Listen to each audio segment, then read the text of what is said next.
Hello, good evening, good morning, or good afternoon. I don't know wherever you are. Always get confused about how to give enter here. But wherever you are, welcome to to the Out of the Box Developers.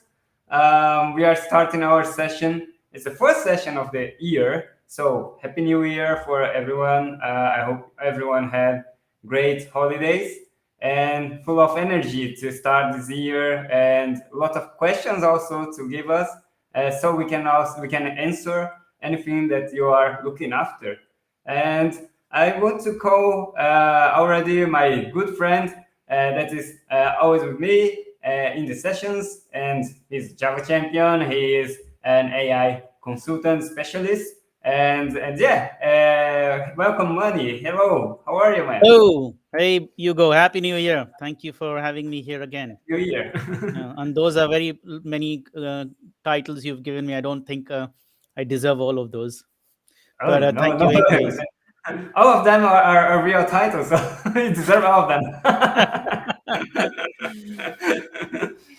And well, today we'll have a lot of questions to actually we are discussing the backstages that we got a lot of questions during the last year, and now there are a collection of them that we want to address here, and because actually they are all things that people are challenges that people have during their day-to-day jobs, right? Yeah, absolutely. But also, it's mainly um, those questions are related to everything else that people are doing. And even if you answer the other questions, these questions they don't get answered, or they don't get, even if we answer it every time, there's a different answer every time. So they don't you cannot fully answer these questions and finish with them. They have a lot more dimensions to it. So yeah, absolutely. We have not a lot of questions left, because I think we tried to Oh cover yeah. many of them. But because also we didn't add any new ones last year, because there were a lot of questions coming out from all the discussions. So yeah, let's see how this goes. I'm very excited about the questions that we have this time, because I just had a glance of them before we started. And well, to help us with to answer all those questions, we also have our member also on the out of the box developer that is helping us. He's also a Java specialist. He was already an architect, manager. He put many hats through all the whole career, and he is now with us, helping us, bringing lots of great content. So I want to welcome Pedro. Hey, Pedro, how are you? Hey Hugo, thank you very much. And I think when you say so many titles there, I feel old. I know that. Okay. Yeah, there is no other way to get to have different experiences in during our professional life, right? And then, but yeah, I thank you and Manny to to invite me to be here. So I think we can have a good conversation today. Oh, thanks. I don't know what you guys have with titles. I will stop mentioning titles then in the future. You can And to never help win, right? us, If you yeah. don't mention, you can never win. If you don't mention titles, then it feels like what? Only my name was mentioned. And if you mention titles, oh my God, so many titles. Yeah. Well, okay. So I will choose the last one then. And to help us also with this first session, we invited our guest. He is. I will continue with the titles, but he is a Java developer. He is also leader of the Soul Java community, the biggest community here in the world of Java. And yeah, so Gabriel, hey, how are you, man? Thanks for joining us. Hi guys, thanks to invite me and happy new year for all. I wish the best. And you say I don't have a lot of titles. I don't have a lot of experience. Well, but that's cool that you joined us to actually enter in these discussions and also bring your point of view about the questions that we'll be sharing right now. I'm kind of making some suspense about the questions, but this whole session we would like to talk about what we are all after these days in the market because of the boom of development is actually the source of our work. That is the good developers, right? Every company that works with software or that needs software are looking after good developers because well, that's becoming a high demand for a lot of business that we have nowadays. It, and all of this transformation of business being all business becoming how can I say a digital business. Yeah. It made this happen, right? So actually, I already have lots of difficulties in this topic in where I am working right now because it's really a challenge. We have the following questions: how we can start with how we can attract good developers in our project or teams. Because I'm a manager with a huge teams of developers, and it's all every time I have to interview people to bring new people to our team.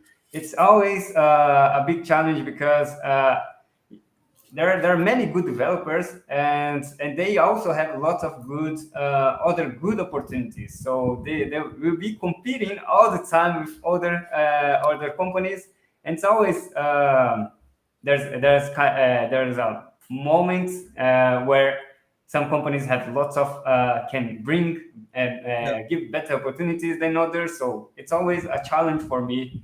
I don't know if you guys have some experience with that. I would like to hear a little bit about this reality for you guys in the both sides, right? I'm a manager, so I can bring like management challenges, but as a developer, as a consultant. So how does it work, affect you guys? Oh, all right. And my point eight, or I hear my voice. Maybe have an echo. All right. It's fine. Yes, it's now it's perfect.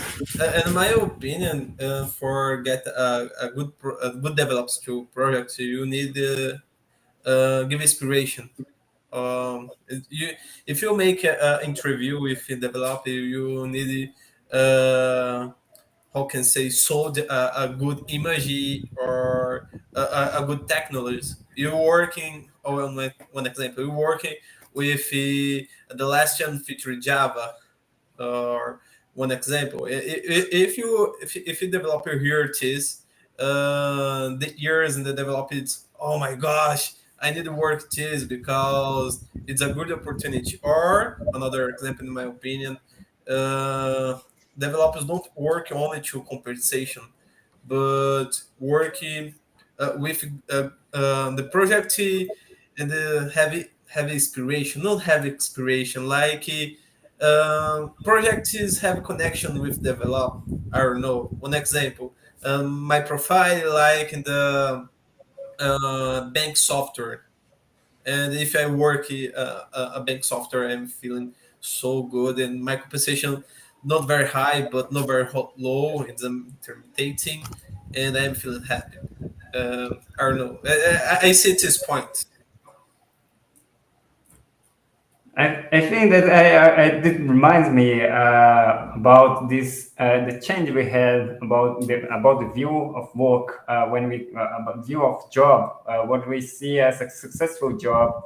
In the past, it was really characterized with two attributes. That is the money, the salary that you get, and the position that you get. If you have high salary and high position, it is enough to say, "Oh, I'm successful." But nowadays, I think I don't remember. I see an image from somewhere.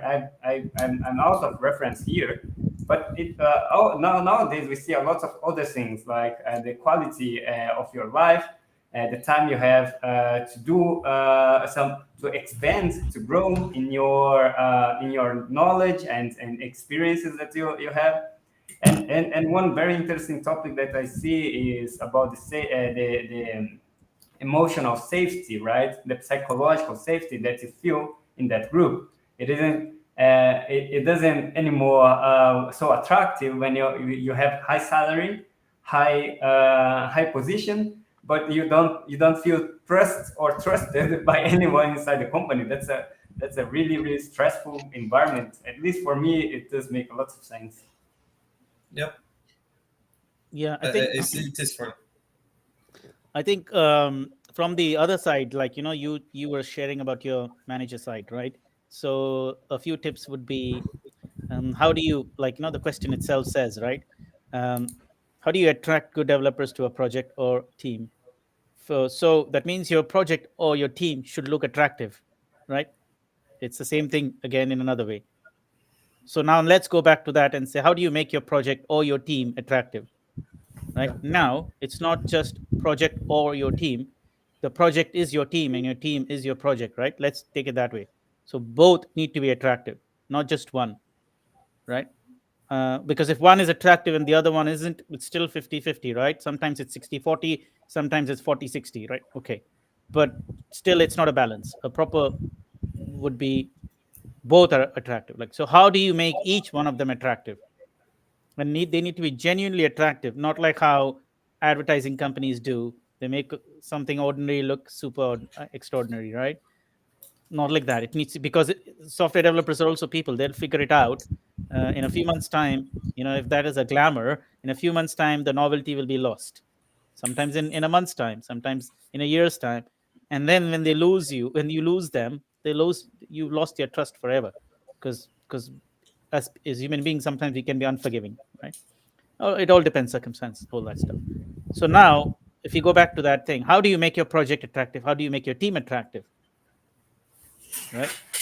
That's where the answer lies, right? So how do you make it attractive? But attractive is a very subjective word as well, right? There's a general attractiveness, but there's also subjective attractiveness. In every region, every culture, a team or a project will be attractive in a different way. Like the projects that are attractive here in Europe or in the UK may be ordinary projects somewhere else in the world, right? And vice versa. Same with what's attractive in the US. It seems what's attractive in the US is attractive everywhere in the world, right?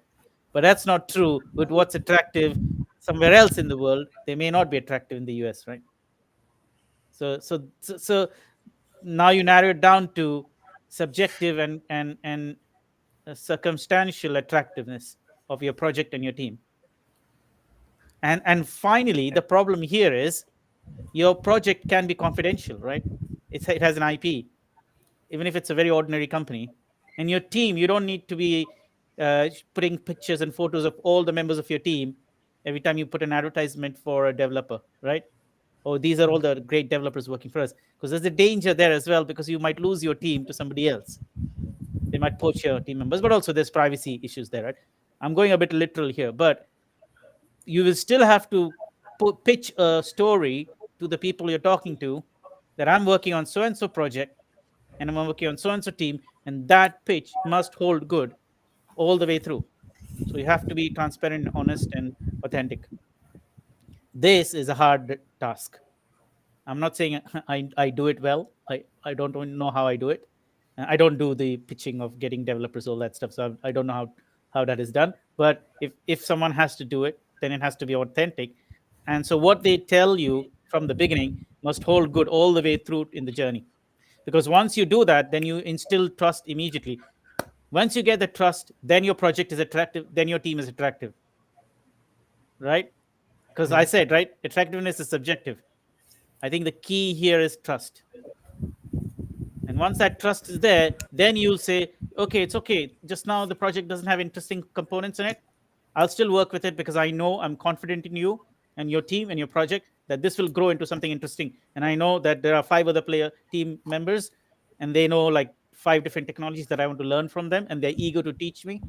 I'm happy to be in this team, even if this piece of work is not very interesting, because I'm going to get to learn so and so thing after work or at lunchtime or during the weekend or during the break or during work hours, right?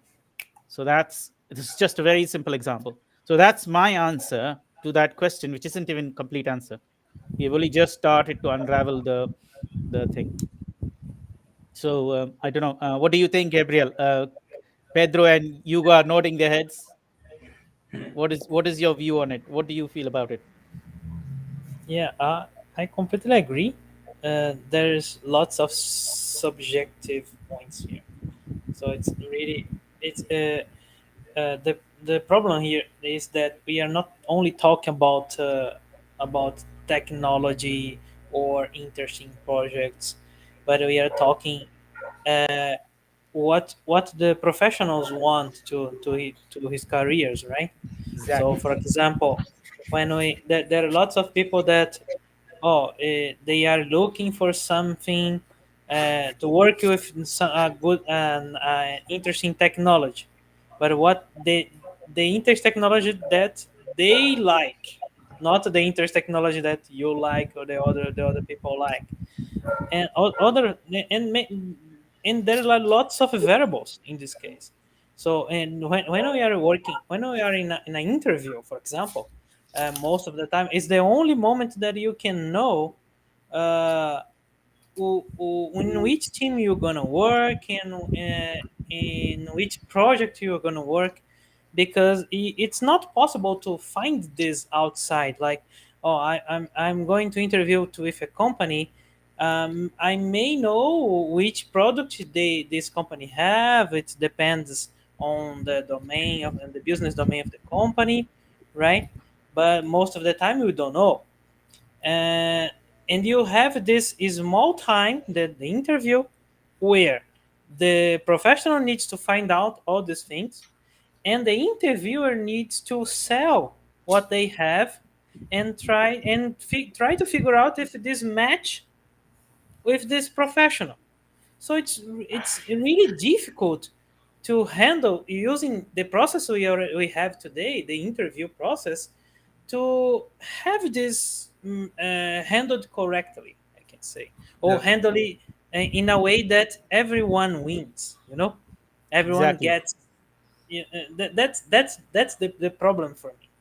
And even so, we still maybe what I think in this case, well, at least what I have done when I was doing my interviews and when I was being interviewed, uh, I tried first of all I try to understand the other side.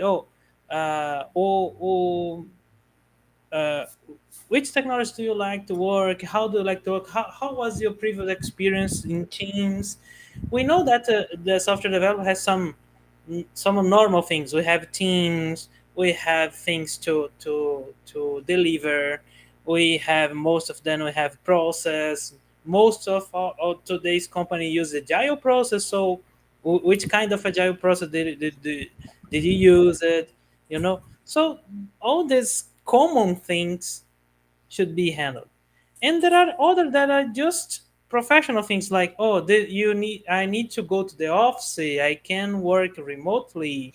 How some there are these common company things that we still need to discuss with this guy in this 1 hour time. So well, we all know the problem, the difficulties.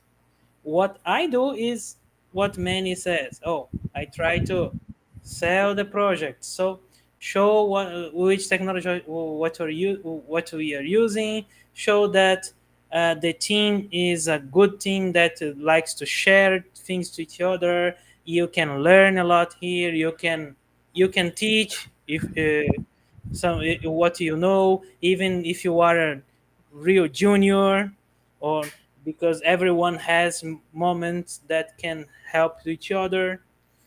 So I try to show that, the team is good, the day-to-day work is good, right? And then I see if it matches what the guy the professional wants.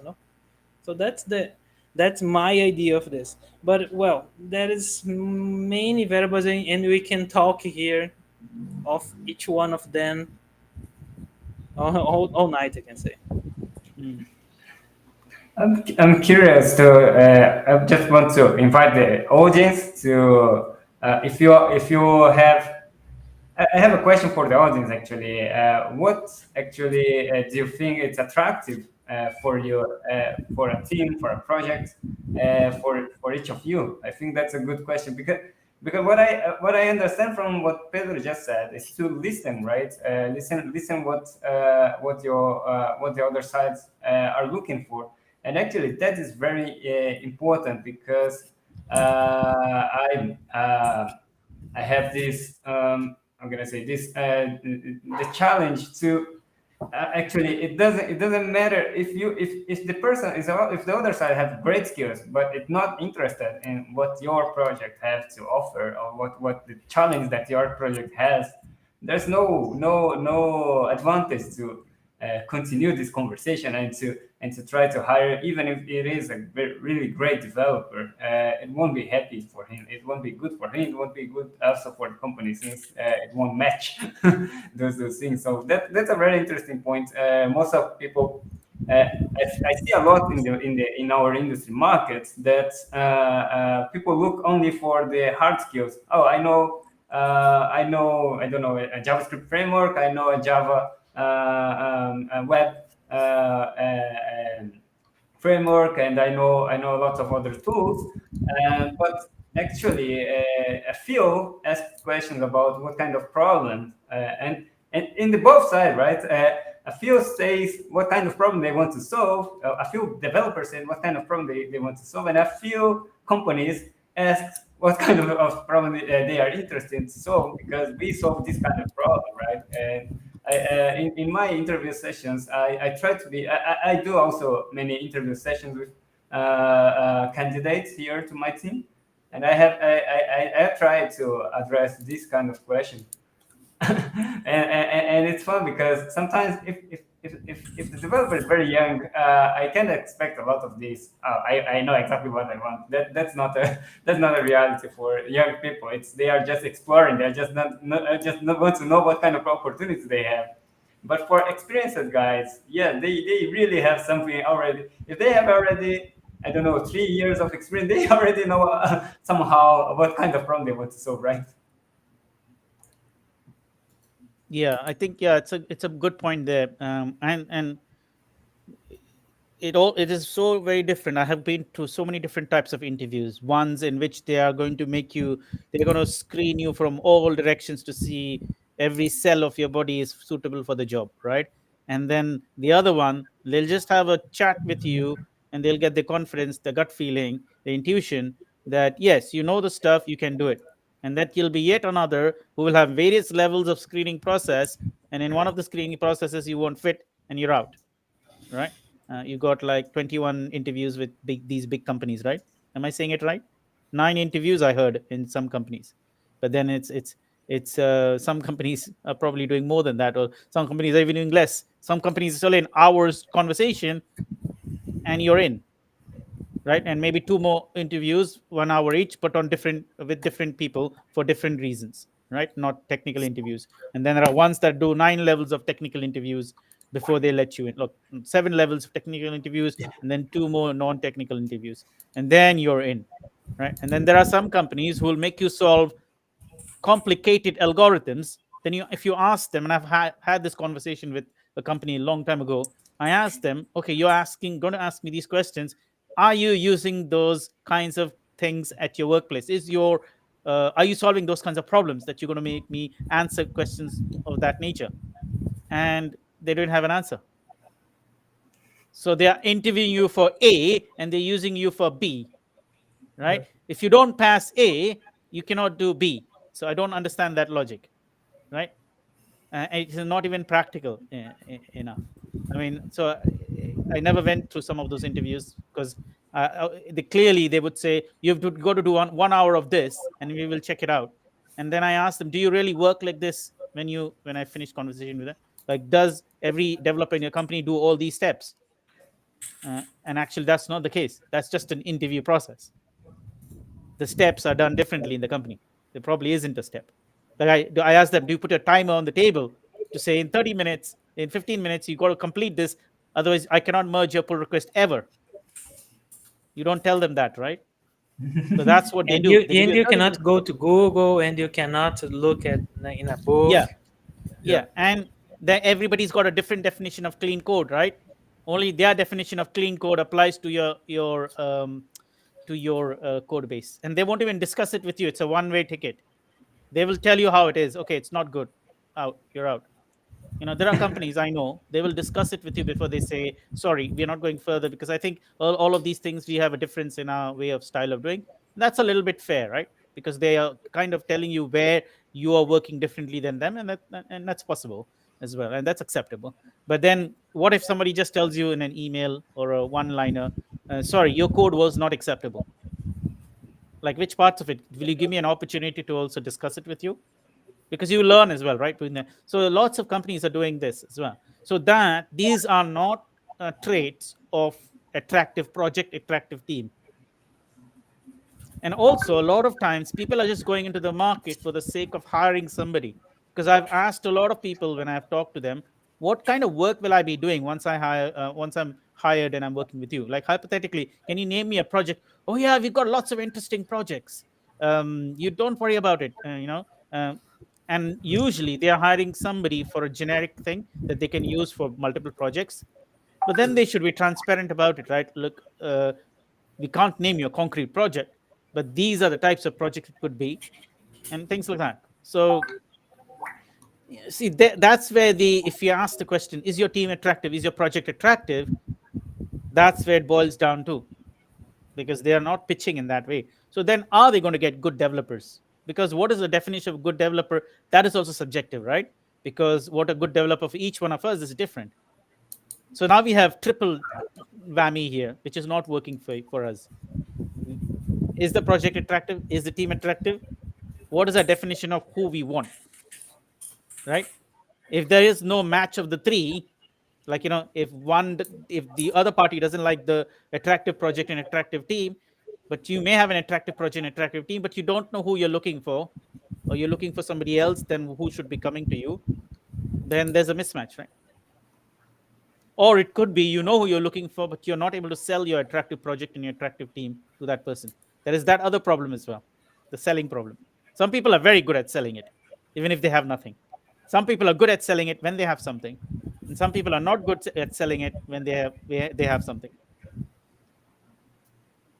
So Yeah.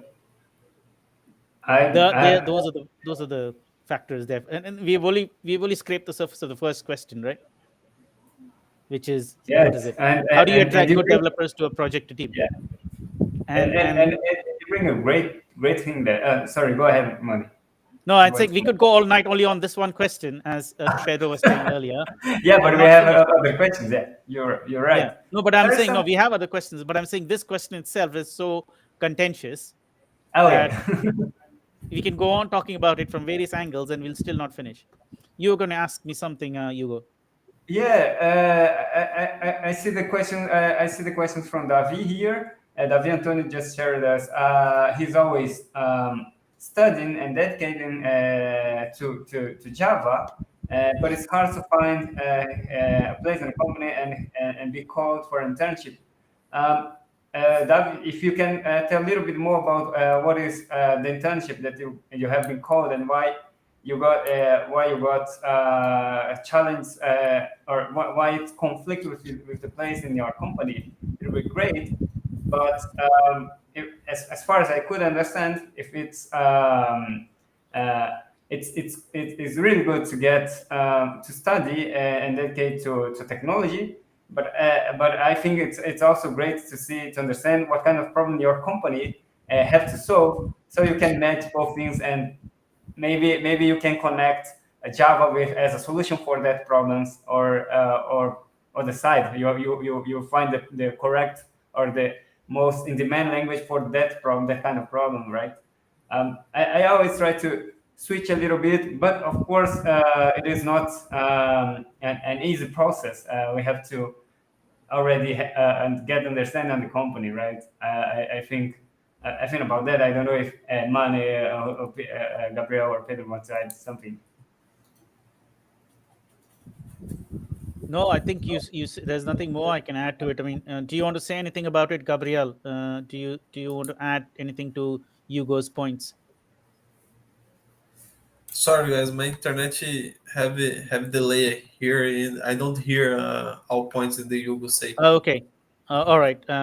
Well, why don't you catch up with the conversation? Maybe Pedro, you can add something to what Hugo said. I mean, I couldn't add anything more than what he said because I think that's spot on. You got to match your problem to your problem solution creator, right? Exactly. And And this if is I go on, yeah. completely agree. It is that one side that we said, right? The the the interviewee needs to try to match what he knows and what he wants with the interviewer. The interviewer has a problem. Interviewer has a need, right? So when we're talking here about a match, is that exactly the both sides. If I'm more flexible, like I'm being interviewed for my current job, for example. When I was being interviewed, uh, the guy, we were discussing about the problem, and I said that the domain they are working was something that I worked before, and I was interested to working in a fintech side. And they said, "Oh, we have a new project here about the fintech, so we are getting a match." And then the last time they say, "Oh, but here you just work with Python." And I say, Mm. "Oh," and I thought to myself, "Oh, but I'm Java specialist. I don't know Python." And they said, "No, but are you willing to learn?" I say, "Yeah, I'm willing to learn." So I knew that we had a good project, an interesting company, but the only thing that wasn't a match is something that I need to be flexible about it. I need to take away or say I will not work with Java, work with Python now, right? Because they cannot change everything from Python to Java, right? So that's maybe sometimes is the case. Sometimes we need to be a little more flexible because the company has much more difficult to change everything than you. So of course you want to be that flexible, or do you want to try another opportunity and try to find a Java one? It's something that we need to match as well, right? So Yeah, this is the way we attract each other, right? I can attract the company can attract me. yeah, actually, yeah, spot on. So there is that angle as well, where are you willing to learn? Are you flexible enough? Are you open enough? And things like that, right? For sure. And I think that's an interesting indicator that the company is flexible also to, they know that you are not a Python developer, but even though they see all the other characteristic and start and give this opportunity and try find a path to make it possible because To they make it see work, right? value on all the other things that you can bring to them. So that's a great way to see and a great indicator of interesting, of attractive company to work. I think. And well, David, if we answered your question and or not, you can add here and contribute. Also, we had Dimitri's answer for your question to try open source. So it is how he landed to Red Hat, and I think it's a great way to actually have this give visibility of what kind of work that you are able to do, what kind of work that you can value that you can bring. Open source is always a place that you can actually contribute and show your work. I actually working with money. I have a lot of I have we have a repository chatbot conversation. There's a repository that where we create an environment to help people getting started with AI through chatbot conversation. So we create an environment that you can create your own chatbot, and connecting that environment, they will be starting to talk with our own chatbots. It's a really fun conversation that you get. We have to connect with ChatGPT, right, Mani? We are talking about Yes, that. yes, that's the next task. That is the next task. That's We are the not next far away step. from it. We will get there. We'll get there. Just the two pull Yeah, it request. will be Once they very get it interesting. merged, once the two pull request gets merged, we'll be flying. Yes, I'm on that PR for a long time, but I'll make it there.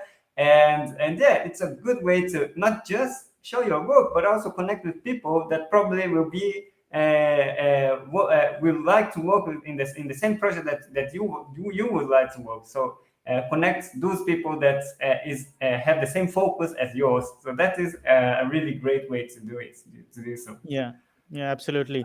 Now, as we said, that first question is very contentious, and we can go on talking about it. Maybe we should take a jab at the second one and take a feel, get a feel of what that Oh question yeah. has for us, right? So, how do we Yeah. create good developers? See, we may not be able to answer and solve the first question, right? Which means we haven't got hold of a good developer who would be interested in our project or joining our team, right? A project or a team, not just necessarily our project or our team. So now the other option would be, and that many people are doing or trying to do, is to be able to create a developer from like a less experienced developer to a good developer, right? A good developer that is good as per their guidelines of what good is, right?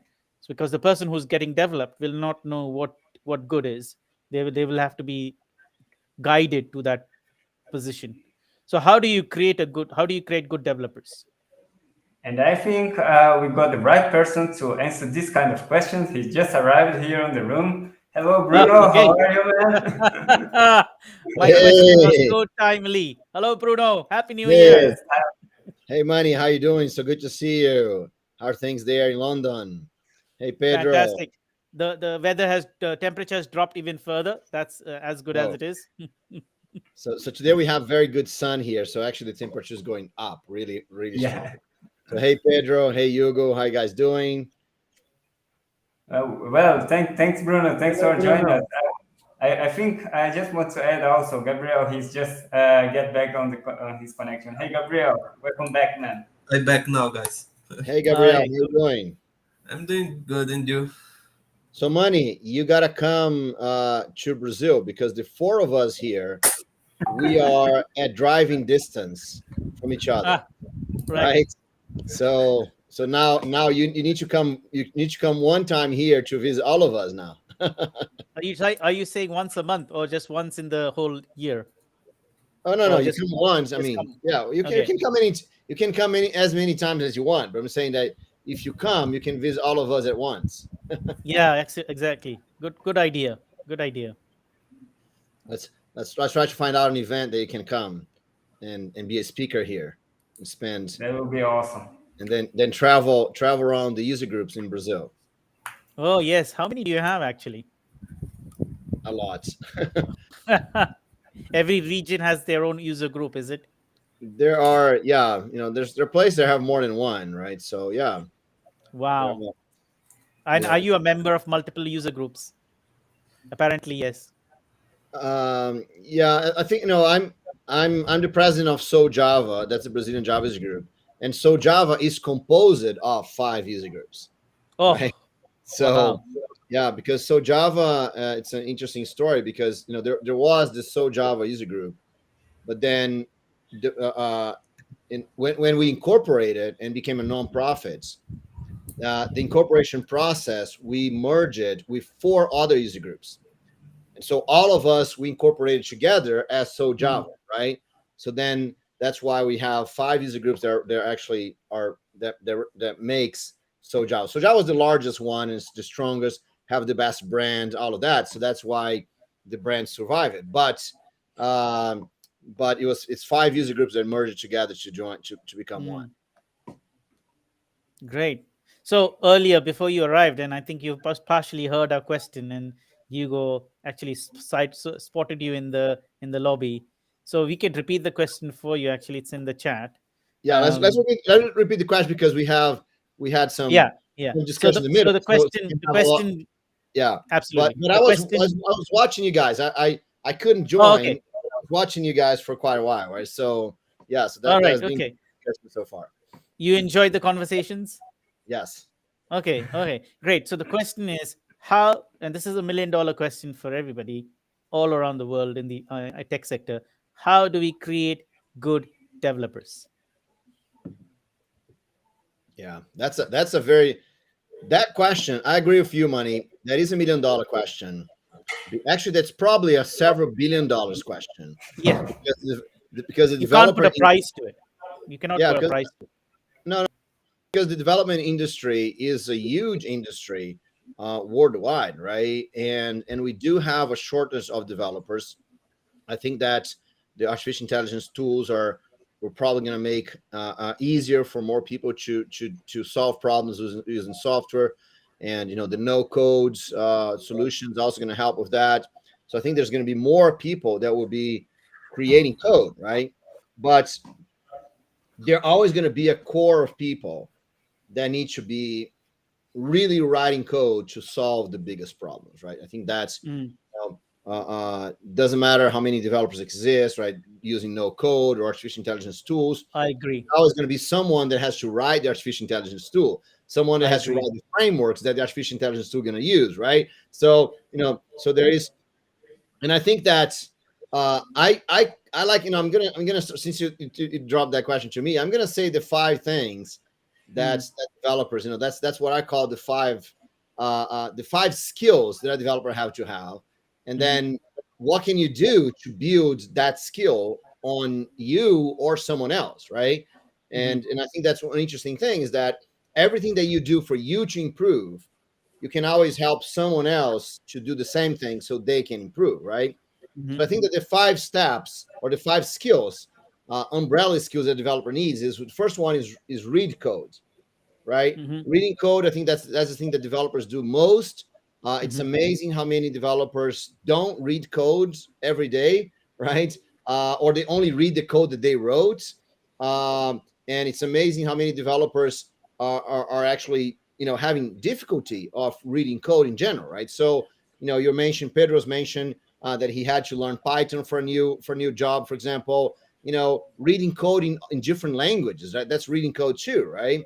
And I think that's a very, very important skill. So reading code is one.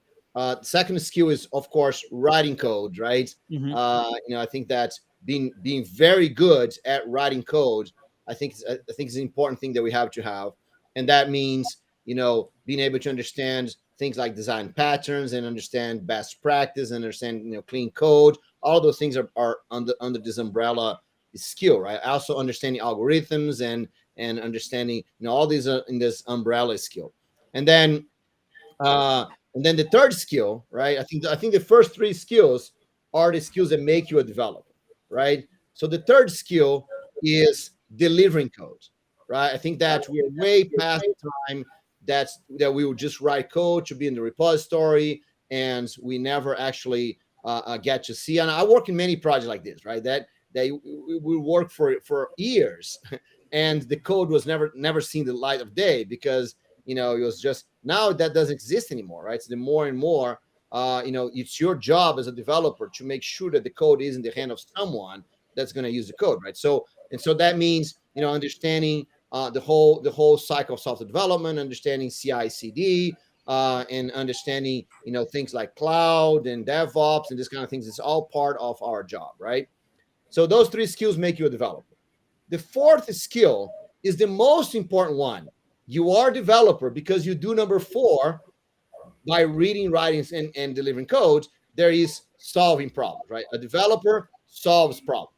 And so even if there is an AI that you can just say, I want something, the AI is going to create all the code for you, you're still going to need the skill of solving problems, right? So that's going to still be important no matter what. So solving problems is an amazing, important skill. You are a developer because you solve problems by reading, writing, and delivering code, right? That's my opinion. And so, and those are skills about understanding the problem, listening, and pinpointing, debugging, right? All of those are skills around solving problems that we have to have. And the fifth skill that I think, right, that is not, it's not the most important one, because the most important one is solving problems. Does not make you a developer, because what makes you a developer is reading, writing, and delivering codes, but is the skill that helps you grow in your career and have more influence, right? And that is sharing what you know, right? So, Demetrius here talking about open source, for example, sharing your knowledge through an open source project, mentoring people, having discussions, being able to present your ideas. All of this is important, because software development is a multi-people, multi-skill, multi-everything thing, right? We have to talk. There's lots of people involved. There's all kinds of concepts involved. If we're unable to discuss and present and and understand each other, right, it's really, really hard. So sharing your knowledge, it's amazing important. So my opinion. So now, answer. That was just the idea, right? So my opinion on the question on how do we build amazing developers, right? We help developers to do those 5 things every day, right? Because Yep. the only thing that builds a developer is the skill. And his skill, you only have a skill if you do it. If you don't do it, you don't have the skill, right? So someone said here before, I think it was David, that said, I'm studying, but I don't get an internship, right? Well, you got to do, David. I don't care what you're studying. I care what you're doing, right? So you should say, I'm doing all those softwares and I still don't get internship.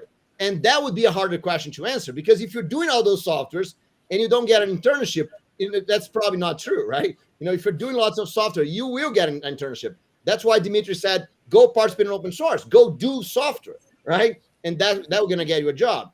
So the solution is, how do we get people to do those 5 things every single day, right? How they can read code, write code, deliver code, solve problems, and share their knowledge every single day. And one example I always like to point out is a girl called Jennifer DeWalt, right? So if you can Google her, Jennifer DeWalt. She had a project called 180 days of code. So if you Google that, Jennifer DeWalt, 180 days, you're gonna find her. And so she was an artist, right? She did performance, nothing to do with software development. In her blog, you're gonna see a picture of her doing like a performance on a stage, right? So that's what she did. And she decided that she was gonna learn how to code, how to be a developer. And she put herself this 180 days. What she did in 180 days, every single day, she defined a problem to solve, right? And then she read code to understand how to solve that problem. She wrote code. She put that code available for other people to use, and she wrote a blog post, right? So she did that for 180 days. By the end of 180 days, she had got a job. She had got a partner to launch a company. And then after that, she launched another company, and she eventually got accepted at Y Combinator, the largest incubator of startups in the world, right? So she went from I don't even know what computers are to being a Y Combinator founder, right? In a year, right? By doing those 5 things. So that's why I think that's how you build a developer. Sorry for the long answer, but I think some answers need to be complete and concise like that. So it's not a long answer. I think it's a very compact answer, because it solves many people's problems if they focus on those 5 things. And it's interesting you say that, because I started my career only knowing how to write code, right? Not even read code, because reading code came later on. Just write your own code and understand your own code, and sometimes even not know how to read your own code, right? Right. Yeah. That was 25, 30 years ago, right? And then I started to read and write code, and then I started delivering code, which was way later, because in the beginning no one is really interested in your code, right? And you don't have your Right. code to give to anybody. Then came, the problem solving came all along, actually. Somehow that problem solving was getting built every time I was getting from step 1 to step 3. But the sharing came only 10 years later. Mhm. Because why would you share your code with anybody, right? In the earlier days, it was possession. I am very possessive of my code. I don't want to give it to anybody. I don't want anybody to see my code. It's secret, right? I think we all have had that, right? We all had It's that. only Yes. 10 years later when I discovered, oh, wow, there's this thing called open source, which means you develop in the open, you share your work in the open, others do that as well. You contribute to their work, and they contribute to your work, and they Right. even include your work into their systems, right? And that's when the fifth element opened up for me. And then when that started happening, then I started doing presentations, you name it, workshops. And I think you know the rest of the story, Bruno, because I think we've been in the journey around that time. At least I started my journey. My real journey started then, even though my original journey started even way before that. Mhm. But yes, I can actually see myself going through all those 5 steps in the last 20 odd years, from like step 1 to step 5. And I hope now I can call myself a good developer. uh, That's Still trying great. to do all of those things in a balance, but yeah. So yeah, absolutely, I think this is invaluable information for everybody who's interested in investing in developers. When I say investing in developers, it doesn't mean investing money in developers, but investing time, effort, resources to make them good developers, Mhm. right? So absolutely, this is Yeah. yeah. And let me point out what Dimitri's saying here, right?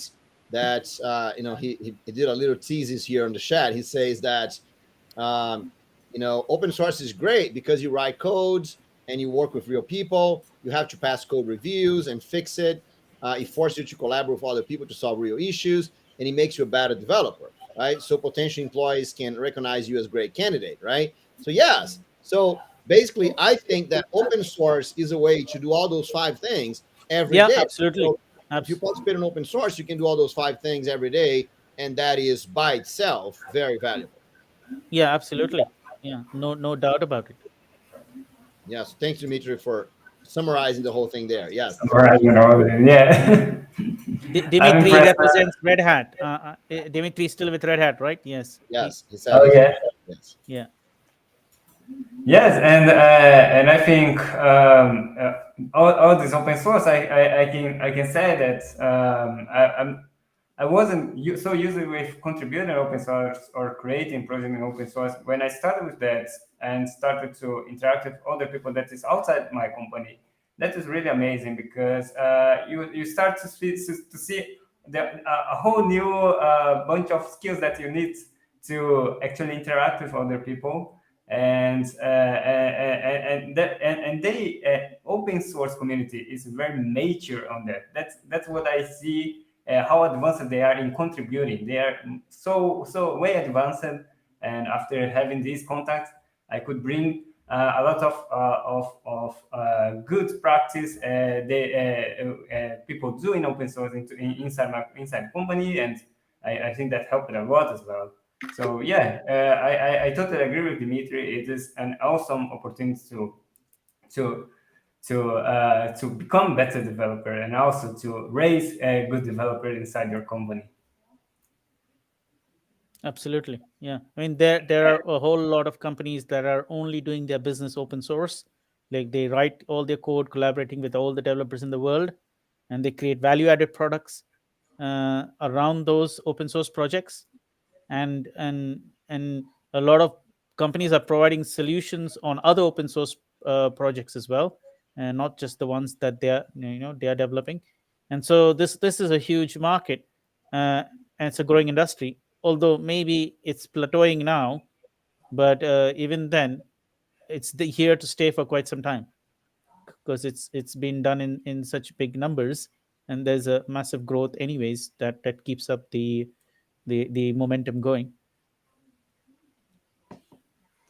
I think that Bruno's answer was so complete that we had the difficult task to actually add something here, right? Yeah, I think of all the questions so far in that 12 months that we've been doing this, or 11 plus months, I think that question Bruno has just washed out in like 10 minutes. And we've normally never finished a question in 10 minutes. A but question would go on for the whole session. no, I think it's an interesting thing, right? Because we start saying that that's the $1 million, the $1 billion question, because I think it is, right? And one thing in general, this is not really about the code, not being a developer, But one thing in general that I really think that we should try to work with is, what is the largest problem that you can solve, right? So Davi was saying that he's, he accepting suggestions, indications, right? For example, so look around you and try to find out what is the largest problem you can solve, right? If you're just starting, the larger problem you can solve might be very small, right? Maybe the only thing you can do is just go and make your bed in the morning before you get out of the bed or the room, right? Mm-hmm. So no, maybe you're going to start with very small problems. But if you look around and you try to get the largest problem you can solve, right, then that's going to help you grow your career, because then you're going to, solving problems is the most important skill, right? So then you're going to grow. So that's that's why I think that we here, right, that we're more advanced. We've been working with software development for many years, all that. I think it's our responsibility to look at what is the largest problem that we have, and then try to solve that, right? Because because if developers like us, if we're just doing CRUD systems, right, that's we are underusing our abilities. So I think, and for me, solving that question that you guys ask it, right? It's extremely important problem, because it's $1 billion question. I mean, that's a problem that everyone have, every single developer. Uncle Bob says that every 5 years we double the number of developers, right? So every 5 years, half of the developers are going through those problems, right? And so so I think that's a problem that we as an industry have to tackle. And there's a lot of people doing it. There's a lot of tools out there, a lot of websites of people try to solve this. But the more we understand what the problem is, the better it's going to be for everyone. So I think that's why, the more we can focus on a right answer and go after the right solution, I think that's better for everyone. Yeah, absolutely. Yeah, there's no point beating around the bush and making it sound it's very complicated, and I'll give you some answer now and I'll give you another answer later on, or it's a long answer and it's hard for anybody to understand. Yeah, I think like the answers you've given really help people think about it and move forward with it, which is what the saying goes, right, that Hugo wrote the other day. Let's think outside to get further. Yeah. Exactly. So I mean, that's why you got to think outside the box, right? Yeah, absolutely. I think we've done justice to that question, right? Like, I mean, we can't go on repeatedly saying the same things about that question, and I think it brings us to the next one. That is, then this is quite important as well.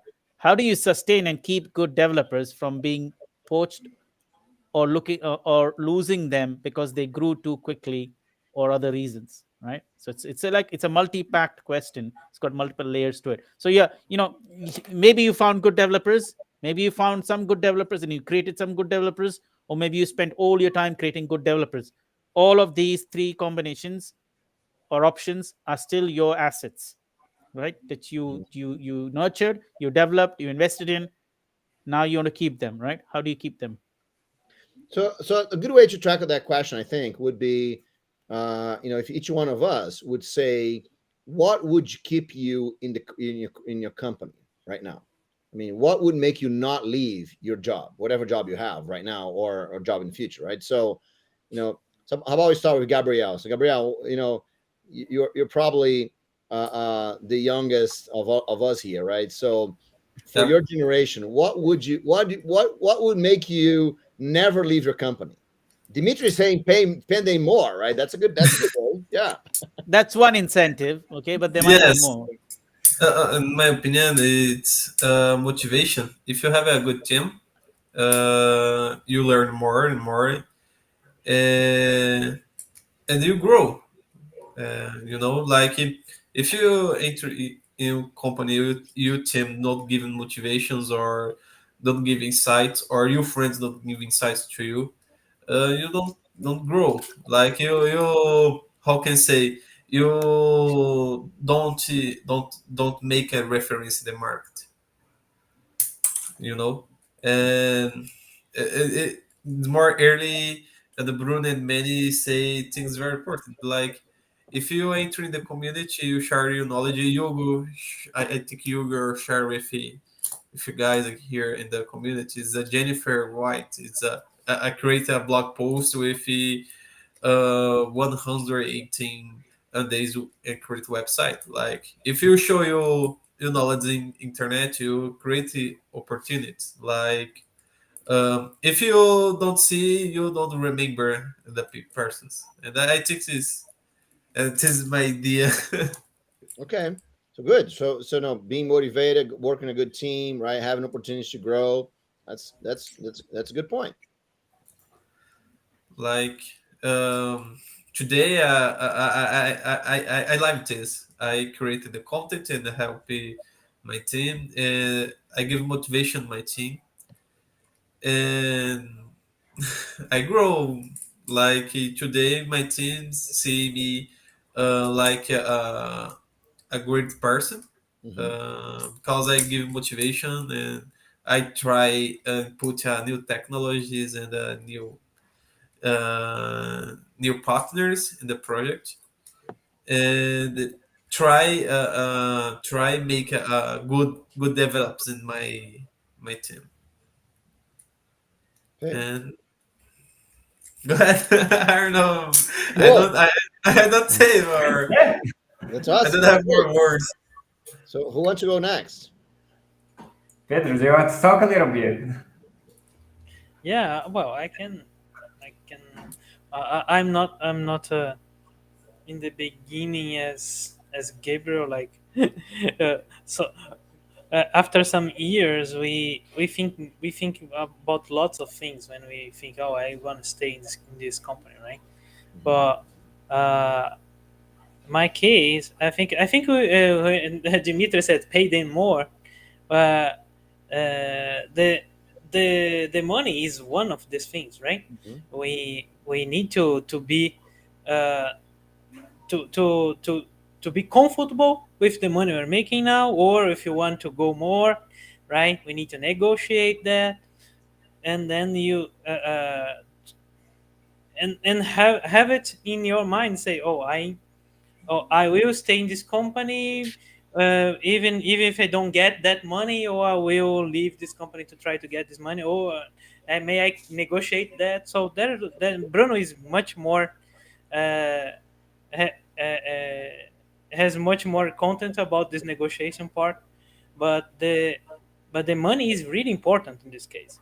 When you are growing and the developers grow fast, right? The money and the here in Brazil, at least, the money starts really low to developers, and then and the range is really big, so we can start from one, like a minimal salary, and goes to 20 times that, right? So we have a really big range on this, so that's why sometimes it's difficult to follow these different ways that developer salary grows here in developer careers, at least from the juniors to the mid levels, when the other part is the development, I can say. when you are when you are growing, it's interesting to continue in your company. If you in growing, means lots of things.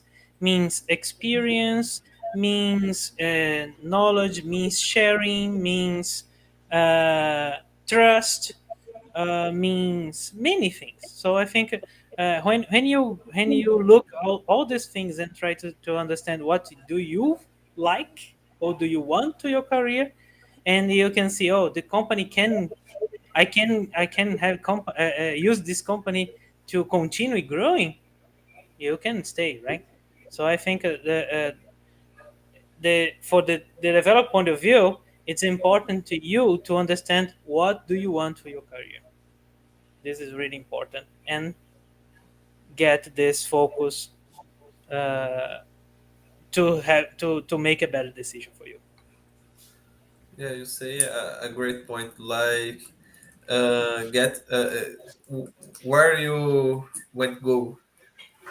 Like if you want to a senior develop senior or senior engineer, you need how can I say get to this road. And if you get another word, like, yeah, it's more difficult to get to objective, and this is very true. Like, if you don't define your objectives, you don't grow. In my opinion, like, I am example, which is, I don't have objectives. I don't have plans in the past, and I don't grow. Like, I worked more or less 3 years in the company, and I don't like I don't like my job, to the past. But I create my objective, working inside this, and now I work with software engineer. I work in a good company, and I work with the things I like.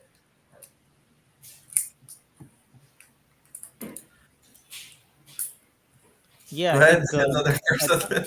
yeah, I think we are saying the same things about yeah, having goals and objectives is also what your motivation is connected to, right? Because if you don't have goals and objectives, you won't also have a motivation to do something, because your motivation is also gearing towards an end Yes, goal, right?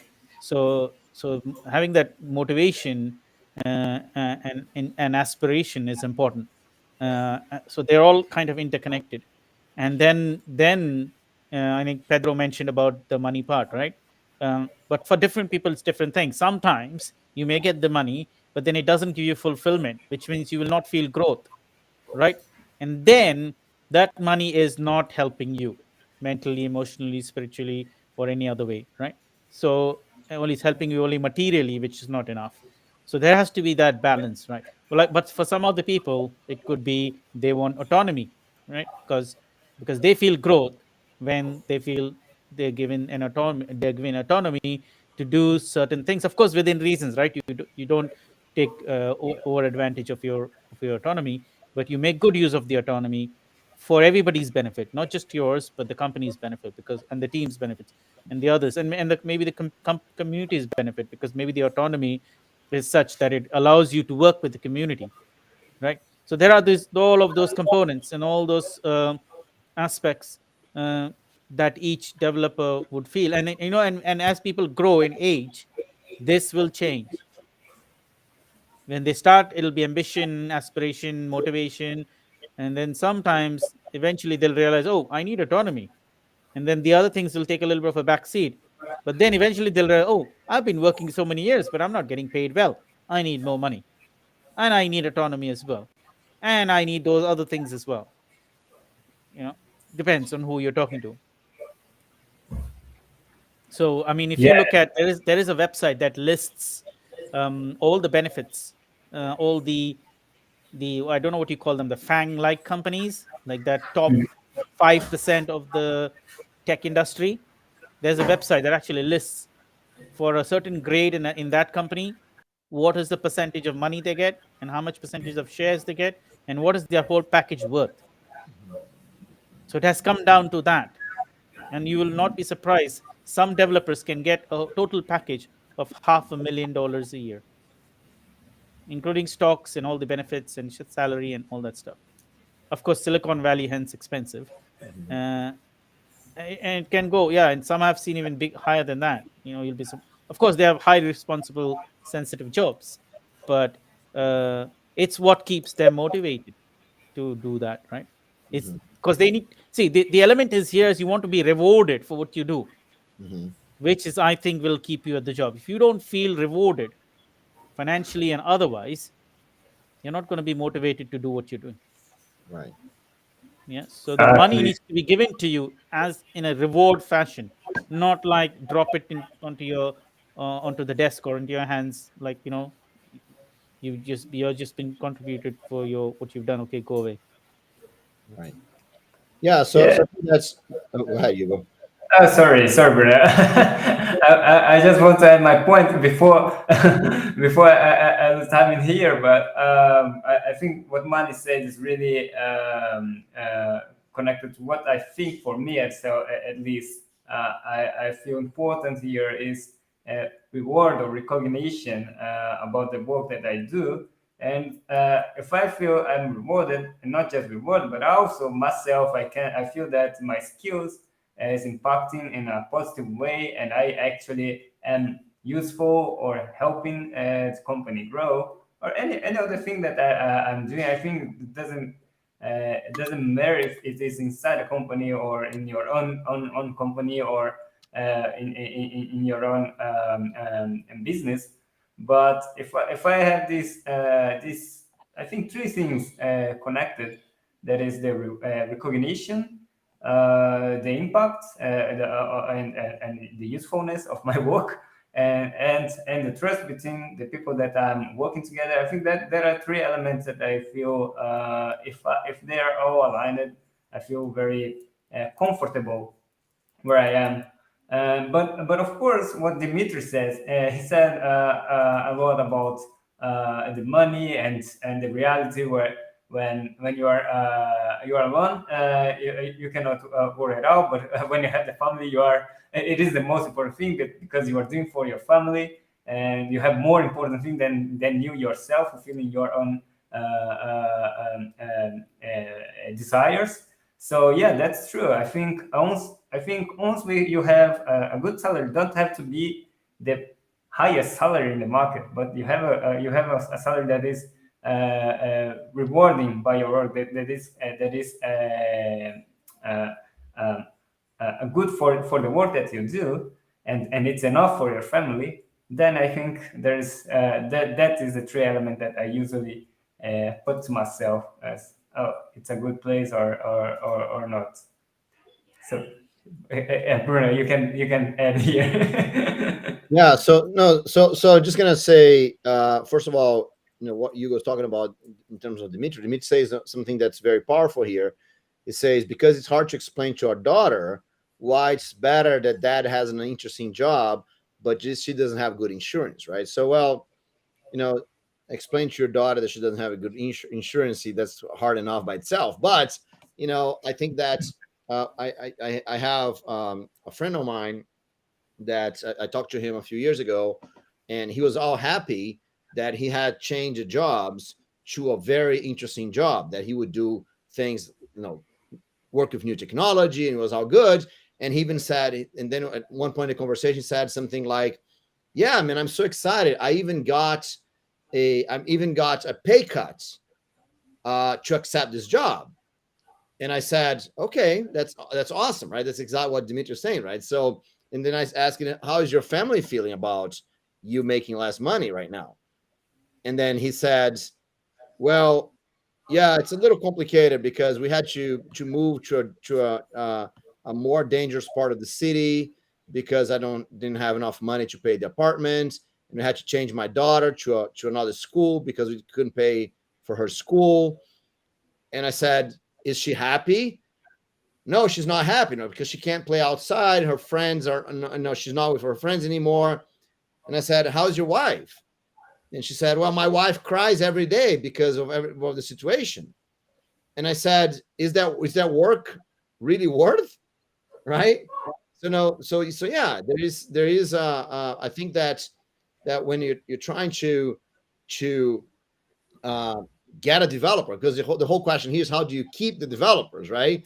So the first thing you have to know is if what you're paying is enough for that developer, right? If you don't understand what the needs of your developer, if you're not talking with them, if you don't see their problems, if you don't see what the dreams and what they want to do, and what are the things that they can't do because they don't receive the money from you, right? You're going to be completely in the dark, right? You're going to hire someone that will try as hard as possible to get out of where you are, right? Same thing that if you don't do this in a constant basis, understand the needs of people, understand how they're growing. You get someone in your team, for example, that has a newborn in the family. right? And they're trying to get in a better apartment, right? Or you have someone that is growing and is a speaker and wants to go to an international trip. I mean, if you don't see those things on your team, on your people, right, and you don't help them get those things, by one of the things is giving them more salary, right? Then they're going to leave, right? Because it's going to be a point that they're going to say exactly like Dimitri. Look, man, I cannot stay here because my daughter is suffering. My wife is crying. So I'm going to leave. I don't care how good the job is. I don't care how interesting the project is. I don't care how amazing the team is. I cannot sustain my family. So I'm going to leave. I'm going to look for something else. And he's not going to tell you, of course, right? He's just going to leave, right?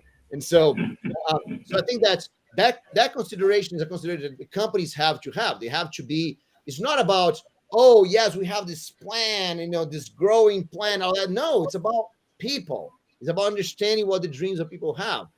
If they can have amazing dreams, right? Amazing dreams. And at the same time, they can see those amazing dreams fulfilled while working for your company, they don't have a reason to leave. Absolutely. Right? The only reason, the only moment they want to leave is because their dreams are bigger than your company, right? Yeah. And then they have to leave, right? So understanding the dreams of your developers, that's an important thing to begin with.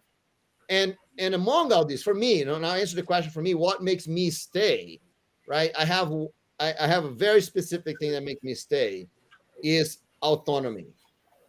Yeah, you have a good boss, I'll say. Right. So I mean, I do a lot of things and I get involved in things that I like to do, right?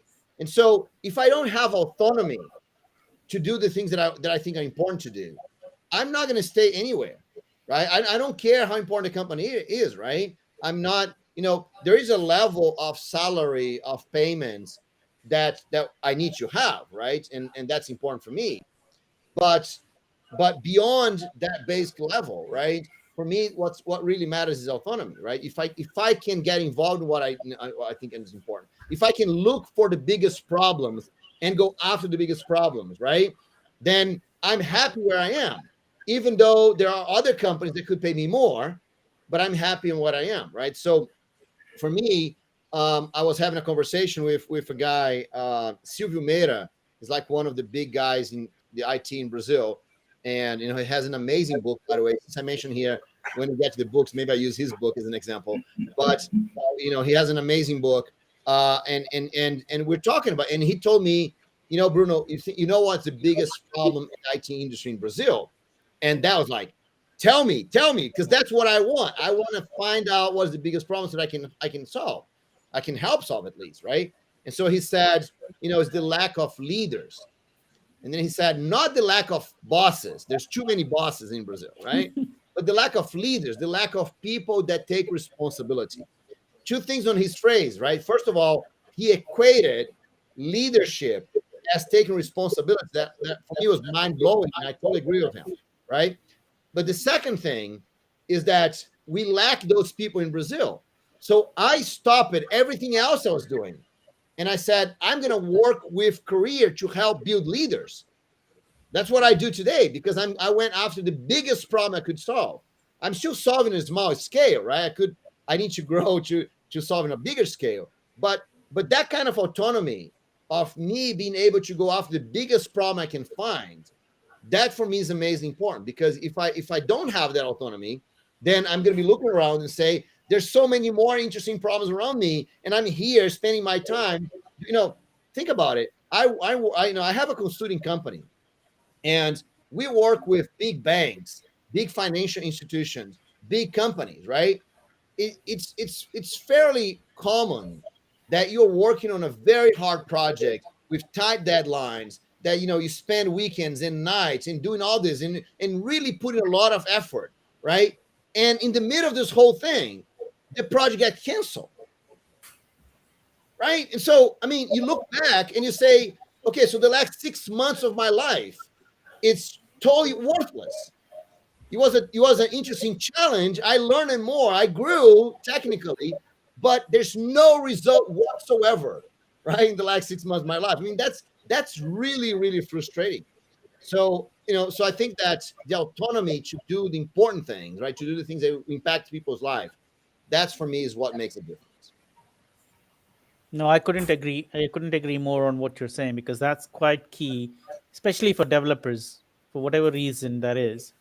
I think developers wouldn't want to be constrained, if that's the right word. Mm. They wouldn't want to feel constrained. And it's not just developers. I think, it's about creative people, right? If you just give an artist or a musician a small block of, like, canvas to draw on, or a very tiny enclosure, and they say go in there and play your music, and the musician is like very uncomfortable in that place, do you think the best music will come from that person? Same with the artist. You give them less than minimum to do the artwork, because they're artists, they might be able to make use of the minimum to get the best, but there's a limit to that, right? The best creativity will come when you leave them with autonomy. You choose what you want to do your art on: paper, stone, leaf, wood, canvas. You want to do it with colors, with crayons, with oil paints. You mix and match, then you get the best out of it, right? Yeah. So and we've had this conversation several times in so many sessions. Software people are, Hugo's already smiling, so he knows where I'm going with it. Software people are creative people. Yeah. That's right. So just like the artists and the musicians and the other creative people, you don't constrain them to get the best results. You give autonomy to your software people. That's right. Right? Especially when they are more experienced as well, because they're even more sensitive to lack of autonomy. Right. And that's one of the key factors to sustaining your good developers in your team. You can say, hey, we've got a great team, we've got great people here. No, but you're constraining your developers. Then you're not giving them the autonomy, so they're not going to be able to produce the best of work out of their goodwill. That's right. That's Okay, right. so if we sum up this whole discussion here, right? That's a very, very good vision on how you can keep your developers, right? And that I mean you, the manager, you, the director, you, the owner of the company, but also you, the developer. If you can help other people in your team, even if you're just a developer, you're not the manager, you're not doing, you can't increase salary, nothing like this. But if you can help people in your team to feel those things, right? You have autonomy, for example, right? To be part of a good team, to be doing something that's important, right? So if you can help those things, then you're gonna help your company to keep the good people, right? So and a lot of times, right, this is easy to do, right? It's just kind of give responsibility to someone, right? Give them autonomy. Don't keep like, oh yes, you're doing just hold everything wrong here. So just kind of give people in a good place for them to work, and that's a good start. Yeah, and it's one of the factors, right? We haven't covered it all. We don't know it all, and it's so subjective, and it's so different from different perspectives in different environments and different combinations. There's so many combination permutations that we could spend a couple of days talking about it and not finish. But the key ideas are already spoken here and shared here. So Bruno actually has made the entry at the right time today, picking up the right question, washing it out in 10 minutes, and then picking up the next one, and then rounding it off. So we have actually done all the questions in the first time of the history of this out of the box developer session, where we have That's completed good. all the questions that we intended to complete in a little bit more than the And then amount we have allocated, but it's still acceptable and a good accomplishment. No, that's a good time. 1 hour and a half is a good time to be a conversation with 5 people. That's awesome, and I think Yeah. it's so amazing that we can have this conversation here. I love that. So sorry that I couldn't come in the very beginning, but as you said, I got here in the right time. Then that's good. Yeah, I mean, we were warming up. We were warming up for Yeah. 30 minutes. You came in, so the session is actually still an hour. We just are still warming up. We need Cool. 30 minutes more to warm up to really get jump started. But Bruno, you're a special case, right? You just walked in, you slashed all the questions, all of them are resolved. closed? No. It's the combination, right? I think for this last question, I really think that this. I keep telling this to Hugo, right? I think this last question we could really go over it and summarize all the points, right? And actually make like a more definitive and like concise answer to that, because I really think that we cover all the bases here. Yes, I think that we got a lot of great insights here, right? So it's a good idea to make it available in a short, so people can actually get the best parts of this video, right? I really appreciated the discussion today. It was amazing tips from every question. I got a lot of new lessons to bring to my team and actually grow myself. So I just want to thank. We are reaching our end of the session as well.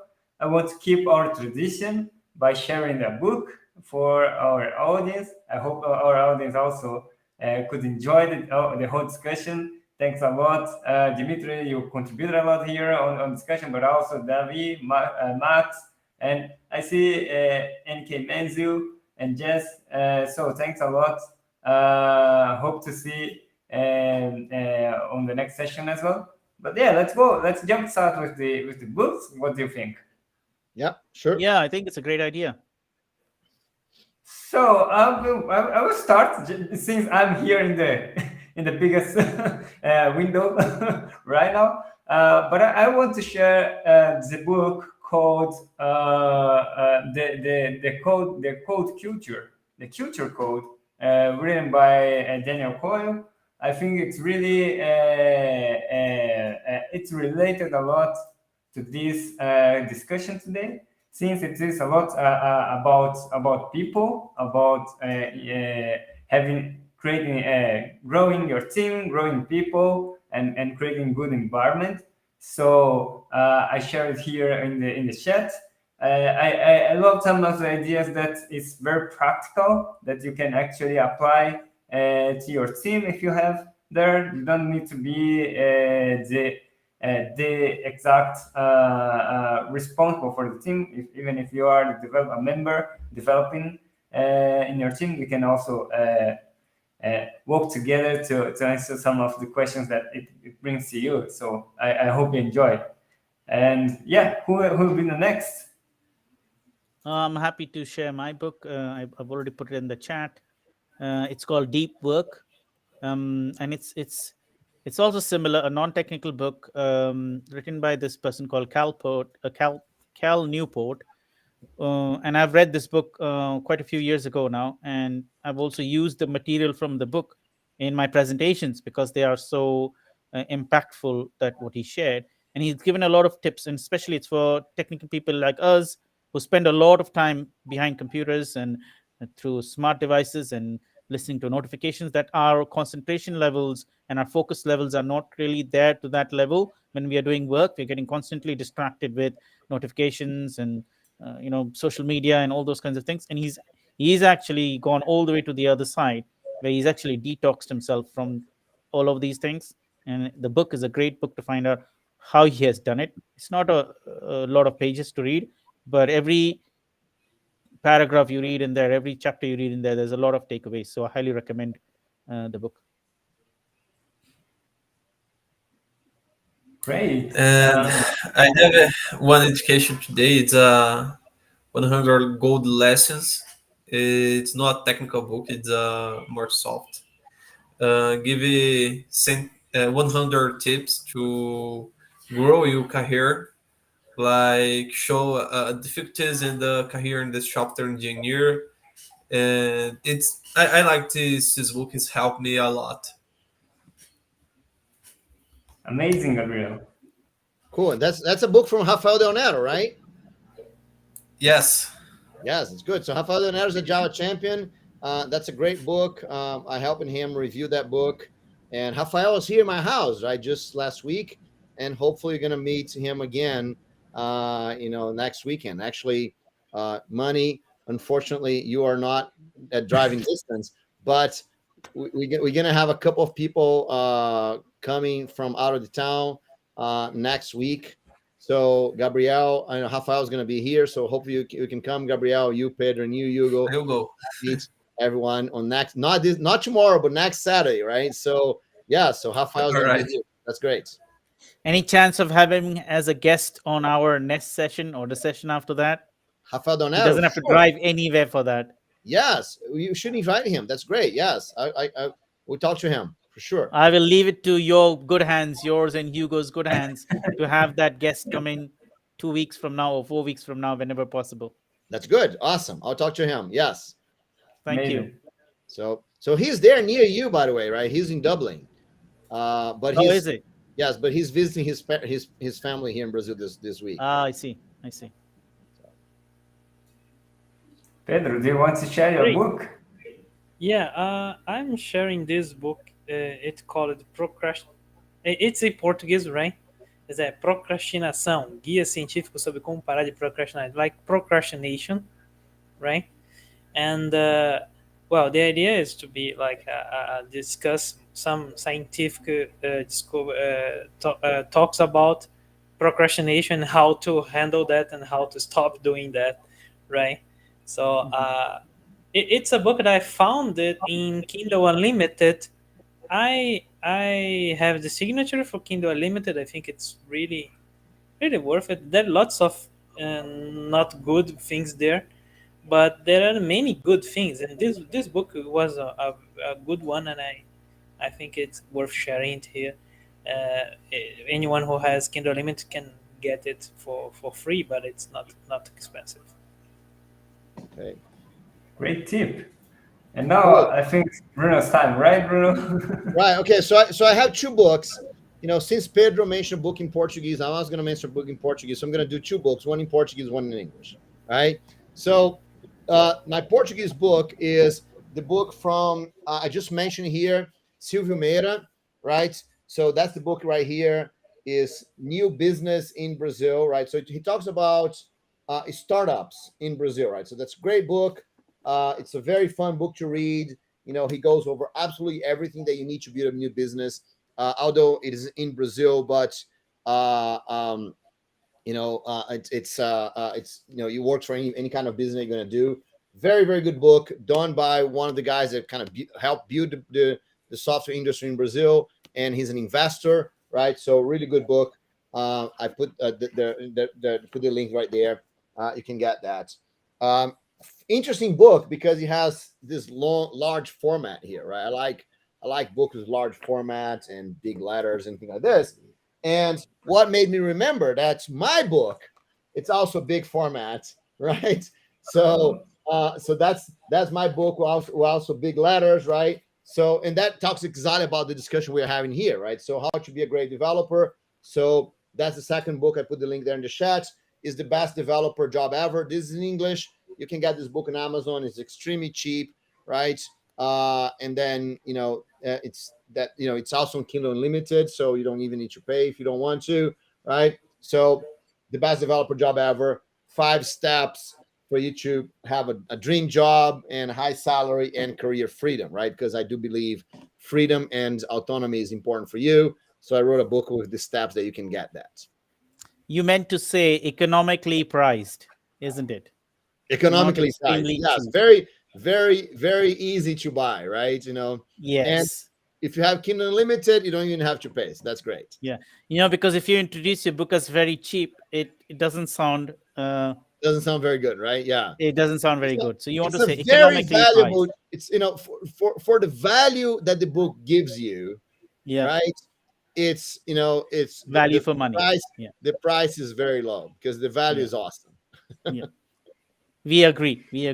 So that's it. Great. All the 5 books dished out, shared with the network. I'm with the community. I'm hoping each one of those books will be read by some or all the members, and they'll help them expand their knowledge and experience. And they'll come back with more questions next time for us Cool. to keep us on our toes. Amazing. So thanks everyone. Hope to see you all next time then. So Thank you thanks very for much, all everybody. the guests here. Also, thanks Gabriel for joining us and contributing this discussion. And yeah, let's. I hope to see you all on the next. It will be in 2 weeks. I will be doing every 2 Fridays. Okay. So see ya. All right. Bye bye. See you. See you Yeah, guys. bye-bye. Thank you, Bye-bye. everybody. Bye. Hey, wait. Let's take a picture before. Okay. Right? So just give me a second here. Let's take a picture so we can. So just keep waving. Keep waving for 1 second. And smile. Oops. Wait. Okay, again. Smile. One more. 30 seconds. All right. Thank you. Okay. Thank you. See you all. Bye bye. See you. Bye-bye.